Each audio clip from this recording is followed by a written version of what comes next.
आजची ही जी डिश आहे ना, ती आमच्या घरात छोट्यापासून मोठ्यापर्यंत सगळ्यांना खूप आवडते आणि रोज जरी दिली ना खायला तरी ते नाही म्हणणार नाहीत. एवढी टेस्टी ही डिश होते.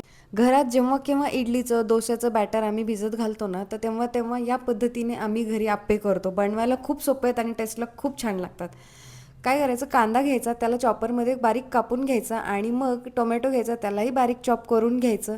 बॅटरमध्ये ना चॉप केलेला कांदा, टोमॅटो, चिरलेली कोथिंबीर, 1 चमचा धने पावडर, 1 चमचा जिरे पावडर, मीठ घालायचं आहे आणि इथे मी हिरवी मिरची नाही वापरत बॅटरमध्ये, कारण त्यामुळे काय होतं ना की लहान मुलांना खाण्यामध्ये ते तिखट लागतं.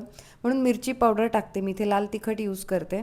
व्यवस्थित बॅटर मिक्स करायचं आणि इथे आप्पे पात्र गरम व्हायला ठेवून देऊयात आणि मग त्याच्यामध्ये थोडं थोडं करून तेल घालायचं.